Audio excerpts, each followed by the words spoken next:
힘쓰는 자들이 되기를 제 자신을 생각해 봤습니다. 그래서 오늘은 이제 육체의 일과 성령의 일, 다른 말로 육체의 소욕과 또 성령의 소욕, 또 옛사람과 새사람에 대한 모습들을 살펴보면서 우리가 어떻게 새 성품의, 새 사람의 소욕을 쫓아 살아갈 것인가를 같이 살펴보도록 하겠습니다. 먼저 갈라디아서 6장을 보시겠습니다.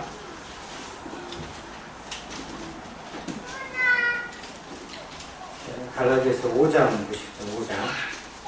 5장 16절.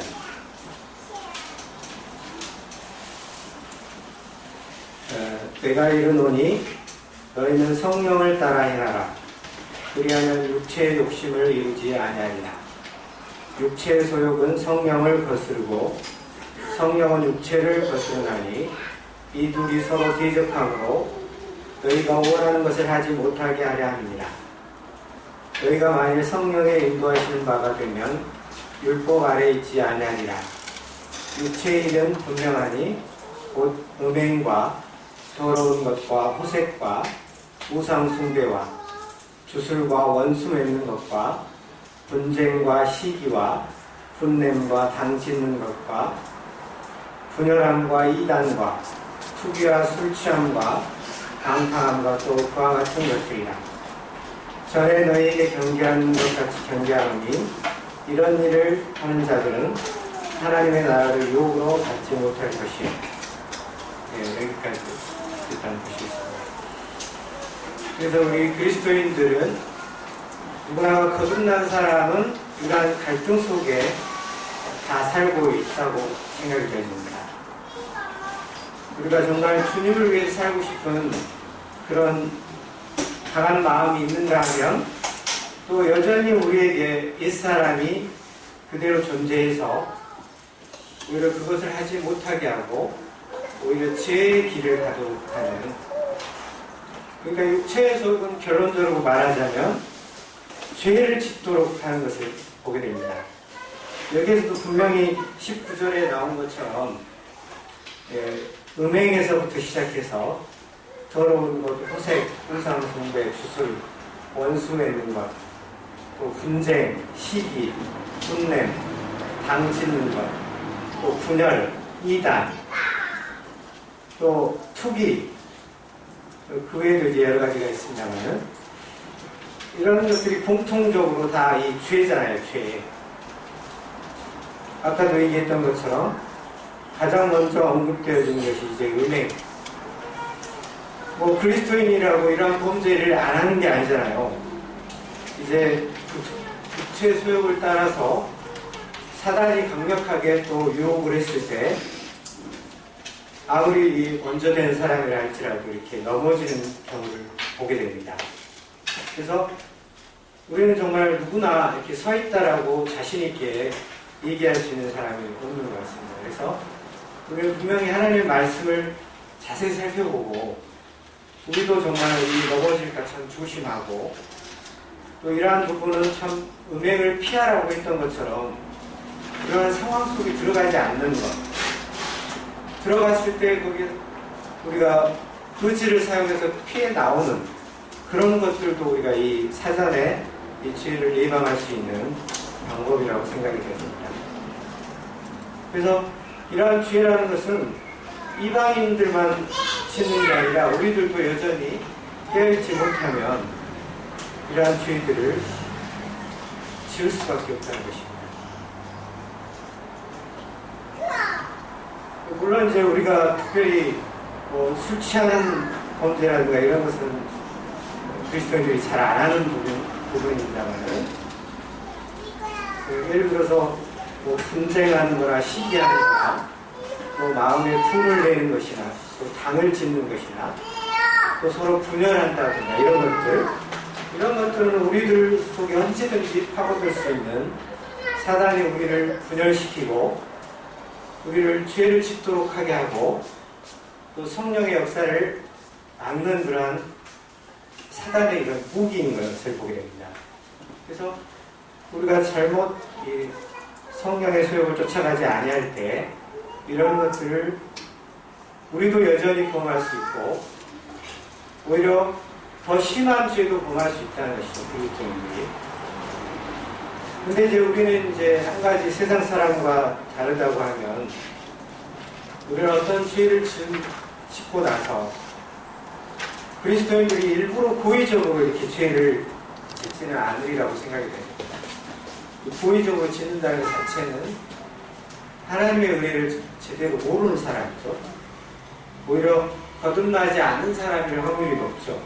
그렇지만 사람이 살아가다 보면 자기도 모르게 심지어는 그게 이제 죄인지 몰랐는데 나중에 하나님께서 깨닫게 하셔서 아 이게 정말 하나님 앞에 너무나 잘못된 것이구나 하는 것을 깨닫고 그 깨달은 후에는 하나님께 이제 자백하고 또 그 길을 다시 반복적으로 짓지 않도록 하는 그 마음이 중심에서 이렇게 우러나는 것을 보게 됩니다.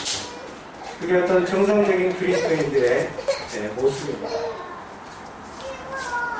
근데 이제 사람은 참 특이하게도 그걸 정말 깨닫고 또 돌이켰는데도 또 여전히 여전히 우리가 육체가 살아있다 보니까 그것을 하지 않아야 되지 하면서도 또 그것을 또 할 때가 있어요. 근데 이게 이제 우리의 약한 부분이고 또 사단이 그런 것들을 자꾸 자극하면서 이렇게 또 반복적으로 그런 죄를 범하도록 하는 것이 우리의 어떤 신앙생활의 여정인 것 같습니다. 그래서 분명히 하나님께서 그래서 우리의 육체 소욕과 성령의 소욕이 공존하면서 이들이 서로 갈등하고 이것을 이기는 방법이 이제 분명히 있습니다. 그걸 이제 적극적으로 우리가 어떠한 주님의 일에 주님께서 명령하신 그런 그래서 복음을 전하는 일이라든가 또 선을 행할 줄 알고도 행치 아니하는 것이 죄라고 했잖아요. 그래서 어떤 내가 해야 될 일을 딱 봤어요. 교회 안에서. 그래서 교회 안에서 내가 어떤 해야 될 일이 보였다 이 말입니다. 교회가 예를 들어서 지저분하다. 그러면 내가 그 일을 내가 일시켰기 때문에 청소를 하는 것입니다. 누가 예를 들어서 시키지 않아도 또 설사 누가 도와주지 않는다 할지라도 그런 것에 대해서 불평하지 아니하고 그렇게 하면은 이 죄를 범할 수 있는 틈을 자연스럽게 줄이게 되고 주님의 일에 열심히 하게 되면 죄가 들어올 틈을 이렇게 막는 것을 보게 됩니다. 그런데 우리가 오히려 이렇게 나태해 있고 안일해 있고 어떤 일을 하지 아니하고 있을 때 꼭 사탄을 이렇게 옆에 접근해서 죄를 짓도록 이렇게 자꾸 유혹하는 또 유혹거리들이 이렇게 눈에 이렇게 시각으로 다가온다든가 이렇게 해서 죄를 범하도록 만드는 것을 보게 됩니다. 그뿐만 아니라 여러분 성도들을 통해서 성도들이 예를 들어서 아무것도 아닌 예를 들어 그런 의도가 아니었는데 그런 것들을 왜곡해서 받아들이기 위해서 서로 오해하게 하고 이렇게 해서 서로 시기하고 질투하고 이렇게 해서 이제 서로 이렇게 감정이 남는 이런 일을 계속 행하는 것을 보게 됩니다. 그래서 이제 육체의 일과 성령의 일은 너무나 판이한 것을 보게 됩니다. 22절에 보면 성령의 열매는 우리가 너무 잘 알고 있듯이 사랑과 희락과 화평과 오래 참음과 자비와 양선과 충성과 온유와 절제니 이렇게 해서 정말 이러한 단어들을 우리가 듣기만 해도 마음에 평안함이 있고 또 이것이 너무나 우리를 평강 가운데로 인도하고 또 이러한 것들을 실제로 행했을 때 우리에게는 오히려 마음에 이렇게 고통스러운 것이 아니라 오히려 이렇게 평안함을 느끼는 것을 보게 됩니다. 우리가 경험했듯이 그렇지 않습니까? 우리가 참 전도를 해야 되겠다. 저 사람 참으로 저 사람 죽으면 영원한 불못에 들어가는데 하는 생각이 들면 정말 마음속에서 우러나와서 저 사람을 긍휼히 여길 마음이 생기잖아요. 그래서 누가 그것을 강요하지 않아도, 강조하지 않아도 내가 그 사람에게 지옥이 있음을 정말 마음속 깊은 곳에서 절절한 마음으로 그 사람을 전하고 그 사람이 정말 깨달을 수 있도록 얘기하고, 우리는 이제 복음을 처음부터 끝까지 한 사람에게 이렇게 풀려고 하는 경향이 있는데, 시시때때로 우리가 어떤 부분을 얘기하면서 조금씩 접근해 가는 것도 어떤 복음의 접근 방법이라고 생각이 됩니다. 그러니까 어떤 사람에게 죽음 이후에 또 다른 세계가 있습니다. 죽음으로 끝나는 것이 아닙니다. 죽음 이후에 또 다른 부활이 있습니다. 이렇게 얘기를 해줌으로 인해서 사후의 세계가 있다는 것을 점차 인식시켜주고, 또 왜 죽음이 왔는가 이런 것도 설명해주고, 죄 때문에 왔다 이런 것들을 조금씩 설명해주다 보면 이제 그 사람들이 그거에 대해서 관심을 갖게 되고 오히려 묻게 되고, 이러면서 이제 자연스럽게 이제 대화의 문이 이렇게 열리는 것을 보게 됐습니다. 그러면서 자연스럽게 예수 그리스도까지 이렇게 풀어서 전달해 줄 수도 있죠. 물론 이제 그 복음에 전할 때에도 여러 과정이 있습니다. 그래서 저 같은 경우 이제 노인들은 웬만하면 이제 다 풀려고 그럽니다. 왜냐하면 노인들은 언제 돌아가실지 모르겠더라고요. 왜냐하면 노인분들은 건강한 것 같아도 갑자기 어느 날 보이지 않는 경우가 있어요.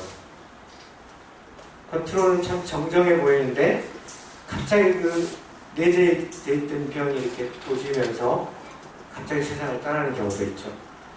물론 젊은이들도 예외는 아닙니다. 네. 젊은이들도 그제도 어떤 분한테 얘기를 들었는데 38살밖에 먹지 않았지만 갑자기 쓰러져서 뇌출을 이렇게 세상을 떠나는 경우도 보고 있기 때문에 꼭 어떤 그 사람에 따라서 반드시 이렇게 해야 된다 이런 건 아닌데, 제가 말씀드리고자 하는 것은 그때그때 맞게 우리가 성령께서 말씀하게 하실 때 이렇게 전하는 것, 이것이 참으로 중요하다라고 생각이 듭니다. 네. 그래서 24절을 보시겠습니다. 24절. 그리스도 예수의 사람들은 육체와 함께 그 정욕과 탐심을 십자가에 못 박았느냐. 그래서 이제 우리가 그 영적으로 성장해가는 단계가 있잖아요. 물론 이제 구원받고 나이가 들어가면서 여러 경험을 통해서 영적으로 자라기도 합니다. 근데 또 한편으로는 우리 어떤 가르침을 통해서 어떤 원리들을 깨달아가는 거죠. 그래서 우리가 얼마 전에도 이렇게 그런 가르침을 받았잖아요. 동일시의 원리라든가 십자가에서 우리가 이 말씀대로, 이 말씀과 동일한 말씀인데, 십자가에 우리가 죽었다. 정과 탐심을 십자가에 못 박았다. 근데도 이게 여전히 살아있다라고 얘기하잖아요. 근데 이것은 어떤 것으로 해결이 되냐면 그렇게 여기는 것이죠. 그렇게 여기고 그렇게 믿는 것이죠. 우리가 옛사람이 죽었다라고 여기고 믿으면, 믿음이라는 것은 그대로 이제 그렇게 되어질 걸 알고 그렇게 행하는 거잖아요. 그래서 야고보서도 행함이 없는 믿음이 죽은 믿음이라는 의미는 뭐냐면, 내가 천국을 믿는다 그러면은 천국에 대한 소망이 실제적으로 있는 것이죠. 그래서 천국의 소망을 바라보고 이 땅에 어떤 재물을 쌓아두지 않고 할 수만 있다면 천국을 위해서 내가 그 일을 위해서 물질도 투자하고 실제적으로 헌신하고, 이게 실제적인 믿음이잖아요. 그러니까 믿음의 사람들은 실제적인 행동을 했다는 것을 공통적으로 그 믿음장에서 볼 수가 있잖아요. 아브라함이라든가 또 여러 우리의 믿음의 선진들 보면 그것을 그대로 믿었기 때문에 행동으로 그대로 옮기는 것을 보게 됩니다. 그래서 우리도 십자가에 죽었다라고 여기면 이런 문제들이 다 해결되는 것을 보게 됩니다. 그래서 교회 내에서도 그럴 수도 있죠. 그래서 어떤 성도가 나에게 본의 아니게 상처가 나는 얘기를 했다. 그렇다 할지라도 그것을 내가 옛사람이 죽었다. 그러면 그것을 상처를 안 받을 수가 있는 거예요. 죽은 사람의 상처를 받습니까? 그냥 그것을 아무 문제가 되지 않는 것입니다. 근데 여전히 자아가 살아있으면 이게 이제 상처로 받아지는 것이고, 이것이 이제 문제가 되는 것이죠. 그리고 또 어떤 성도가 나에게, 선생님 너무 잘하십니다 하고 이제 칭찬을 해요. 예를 들어서 말씀을 전하는 사람들이 있잖아요. 말씀을 전했는데 선생님 너무 말씀이 너무 좋았습니다. 이러면 이제 말씀 전하는 자들은 기분이 좋죠. 근데 이런 것에 대해서 연연할 필요가 없다는 거죠. 이 말씀은 누구의 어떤 기분을 맞추기 위해서 하는 것이 아니라 하나님의 말씀을 선포하는 것이죠. 그래서 때로는 어떤 사람은 이 말씀을 받고 찔리고 부담이 될 수도 있고, 어떤 사람은 위로가 될 수가 있는 거예요. 그렇지만 그 모든 것이 다 하나님께서 역사하시는 것이고, 하나님께서 그분을 변화시키는 것입니다. 또 때로는 그 부담을 통해서 삶의 태도를 바꾸도록 할 수가 있다는 것입니다. 그래서 우리가 때로는 칭찬을 받든지, 때로는 권면을 받든지, 때로는 심한 책망을 받든지 간에 내가 십자가에 죽은 것으로 여기면 그 조그만 칭찬에 때로는 이제 의시되거나 할 필요도 없고, 또 어떤 가혹한 책망에 대해서도 의연하게 넘어갈 수 있는 것입니다. 그래서 우리가 정말 정과 욕심을 십자가에 못 박겠다는 것을 강하게 느끼면서 순간순간 인정하면서 이렇게 살아가면 우리의 아무런 문제가 되지 않고 오히려 하나님의 일에 집중할 수 있는 그런 우리가 될 수 있다고 생각이 됩니다. 그리고 이제 또 한 가지, 에베소서 4장을 좀 보시겠습니다.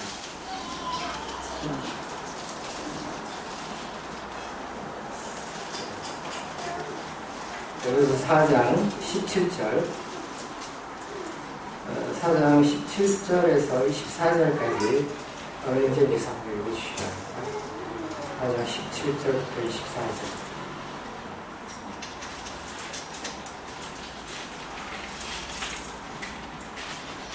그러므로 내가 이것을 말하며 주 안에서 증언하노니 이제부터 너희는 그달로 그 마음에 흥황하는 것으로 생각같이 행하지 말라.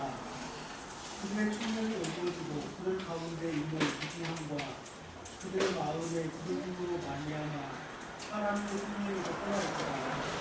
그들이 장가보는 자가 되어 자신의 방탕에 강인하여 모든 그런 것을 욕심으로 행하되 오직 너희는 그리스도를 같이 보지 아니하였느니라. 진리가 예루살렘으로 같이 너희가 참으로 죄인을 듣고 또한 그 안에서 가르침을 받았을 텐데 너희는 누구의 욕심을 따라 쏟아져가는 기술을 따르는 옛 사람을 벗어버리고 너희의 생명을 생각하게 되어 하나님을 따라 의와 진리의 거룩함으로 중심을 가진 새 사람을 본다. 예, 감사합니다. 그래서 여기서 이제 동일한 말씀인데, 옛사람과 새사람. 여전히 우리가 옛사람이 존재해서, 그 옛사람의 특징이 여기에서는 또,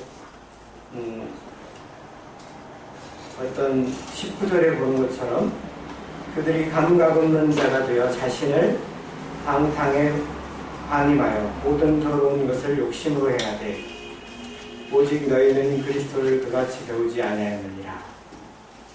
그래서 세상 사람뿐만 아니라 우리들도 여전히 깨어있지 못하고 육신의 소욕을 쫓아갈 때에 심지어 우리가 방탕에 방임하고 또 모든 더러운 것을 욕심으로 해야 할 때가 있다라는 것이죠.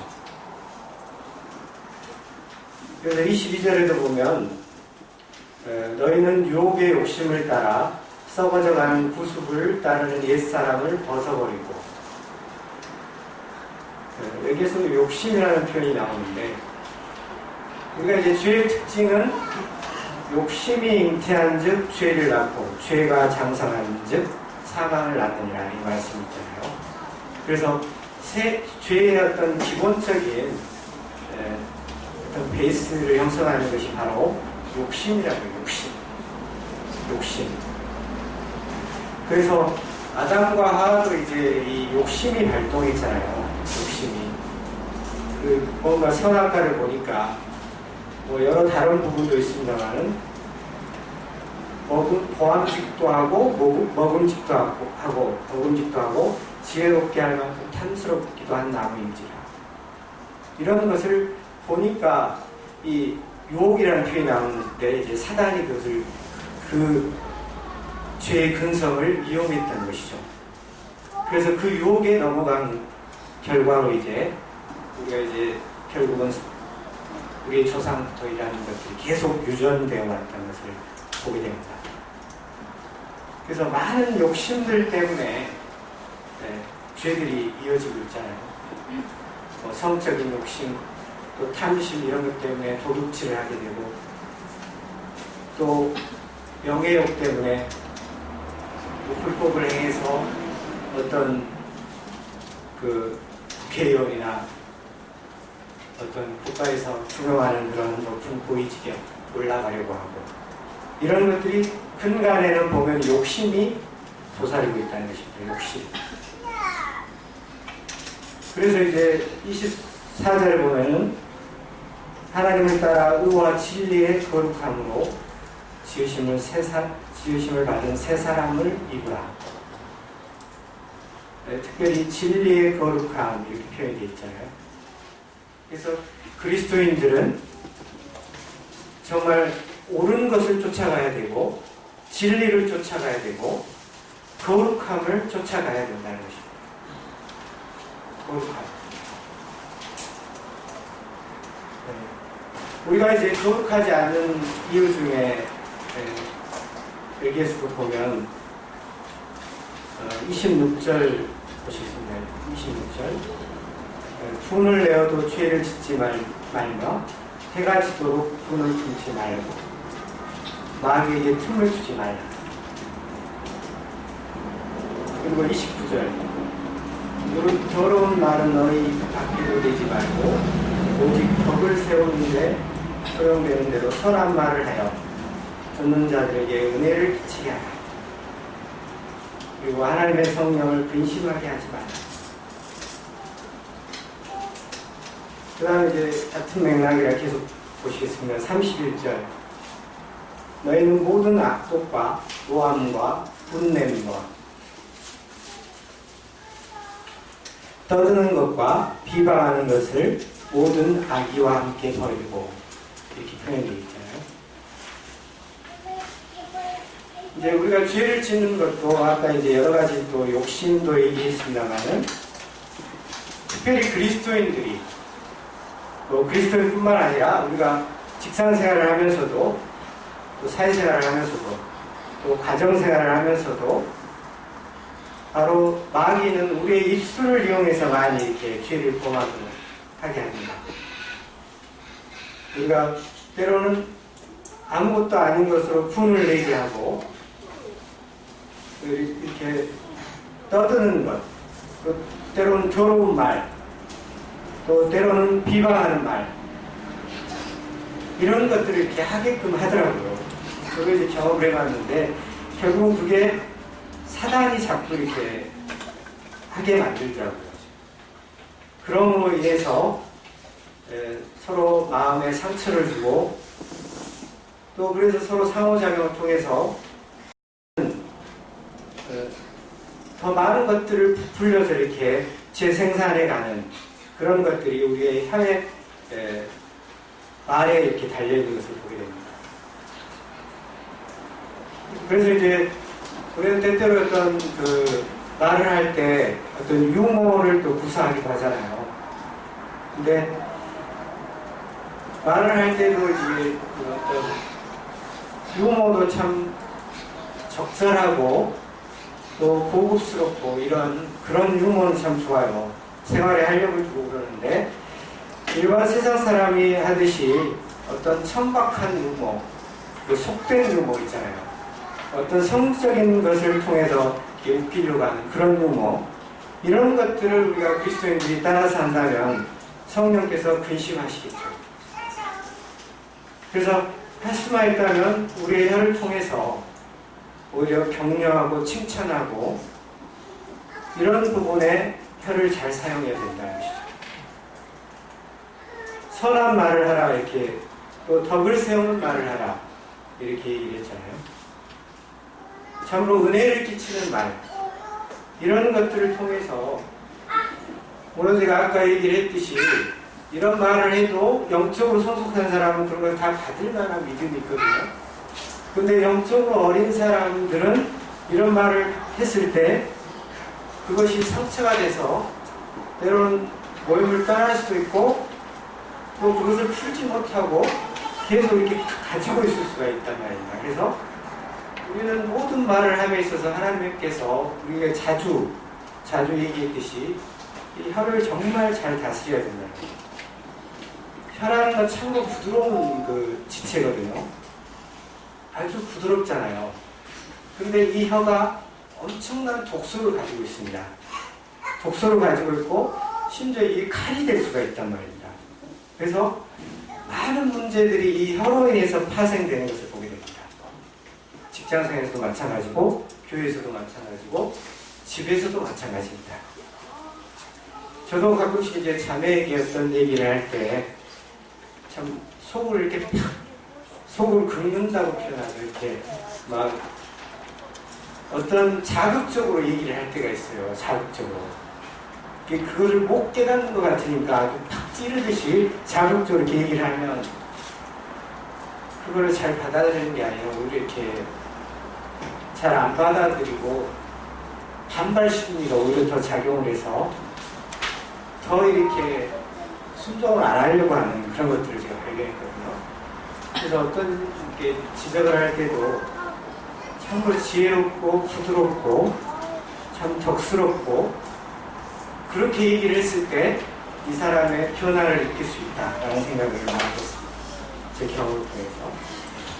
그래서 우리는 성경의 많은 부분에서 제가 왜 이런 부분을 자꾸 얘기를 하냐면 성경에서 많은 부분에서 우리의 경건의 생활에 이 혀를 정말 제갈 물리고 적절하게 잘 사용하고 정말 덕이 되는 말을 계속적으로 했을 때에 문제가 되지 않는 것이지 이런 것들을 잘 제어하지 못하면 끊임없이 이런 것들이 반복된다는 것입니다. 끊임없이.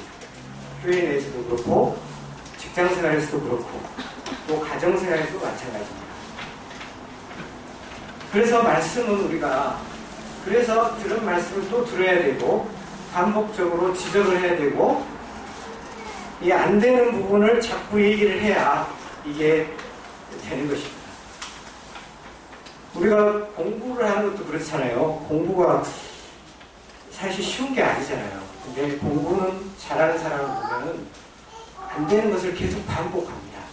또 보고 또 보고 안 되면 또 해보고 또 풀어보고 자꾸 하는 과정을 통해서 이렇게 돼서 이렇게 결론이 나오구나 하는 것들을 원리를 깨달아 가면서 하나씩 이렇게 성장해 가고 깨우쳐 가고 그 공부의 깊이가 더해가고 이런 것을 보게 되거든요. 그래서 우리도 물론 이제 많은 실수를 하게 돼요. 실수를 하게 되지만 이런 것들 통해서 스스로 깨닫고 또 알게 되고 그러면서 이제 그 성장이 되어져가는 것을 보게 됩니다. 그래서 이제 성장이라고 하는 것은 단순히 그냥 우리가 구원받아가지고 나이만 계속 먹어간다, 횟수만 늘어간다 해서 되는 것이 아니고 이런 말씀을 구체적으로 이렇게 배우고 또 구체적으로 적용할 때 우리의 영적인 성장이 있는 것 같습니다. 그래서 이제 마지막으로 에베소서 1장 25절 보시죠. 야고보서인데 야고보서 에베소서가 아니라 야고보서 1장 25절. 자유롭게 하는 온전한 율법을 들여다보고 있는 자는 듣고 잊어버리는 자가 아니요 실천하는 자니 이 사람은 그 행하는 일에 복을 받으리라. 그래서 우리가 어떤 부분에 대해서 듣고 말씀을 들었으면 그것을 실제로 실천하고 적용했을 때 하나님의 능력을 체험하고 하나님의 어떠한 큰 교훈을 체험하게 되고 또 그것이 결국은 우리들에게 복이 된다라고 얘기하고 있습니다. 그리고 이제 26절, 27절 오늘 얘기했던 중요한 부분, 그런 부분과 연관이 돼서 말씀드리겠습니다. 누구든지 스스로 경건하다 생각하며 자기 혀를 제갈 물리지 아니하고 자기 마음을 속이면 이 사람의 경건은 헛것이다. 그래서 우리의 경건의 필수 조건은 바로 혀를 제갈 물리는 것이고 혀를 지혜롭게 사용하는 것입니다. 그것에 우리가 경건한 삶의 출발점이라고 생각합니다. 그리고 또 하나 경건의 모습에 대해서 27절에 언급하고 있는데 하나님 아버지 앞에서 정결하고 더러움이 없는 경건은 곧 고아와 과부를 그 환난 중에서 돌보고 또 자기를 지켜 새 속에 물들지 아니하는 그것입니다. 그래서 우리가 실제적으로 어떤 경건한 삶을 살기 위해서는 실제적으로 어려운 사람들, 그런 사람들을 실제적으로 돕고 그들의 아픔을 이해하고 또 여기 마지막에서 언급한 것처럼 자기를 지켜 새 속에 물들지 아니하는 그것. 그러니까 지금 세상은 많이 이렇게 변해가고 있잖아요. 사람들은 유행을 따라 살아갑니다. 그래서 어떤 사람들은 지금 뭐 찢어진 청바지를 또 입는 그런 게 유행이다 그래가지고 그런 옷을 입고 다니잖아요. 그렇지만 우리는 그런 세상 풍속을 쫓아가지 아니하고 하나님께서 말씀하시네요. 옷도 할 수만 있다면 아담한테 입고 또 기왕이면 이렇게 자매님들도 흰 치마를 입고 이렇게 다니고 이런 모습 참 아름답잖아요.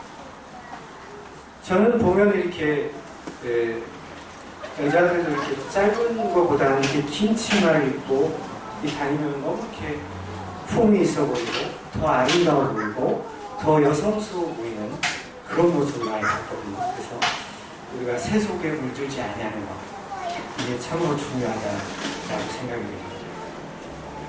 우리가 어떤 세상의 가치관과 다르고 하나님께서 말씀하는 대로 이렇게 순종해 가는 것이 참으로 필요하다고 생각이 듭니다. 물론 이제 조금 주제와 벗어난 부분도 있습니다만은 우리의 그 육체의 소욕과 성령의 소욕이 공존하는데 어떻게 살아가는 게 우리가 육체의 성령의 소욕을 쫓아가는 것이냐를 같이 살펴봤습니다. 이상입니다.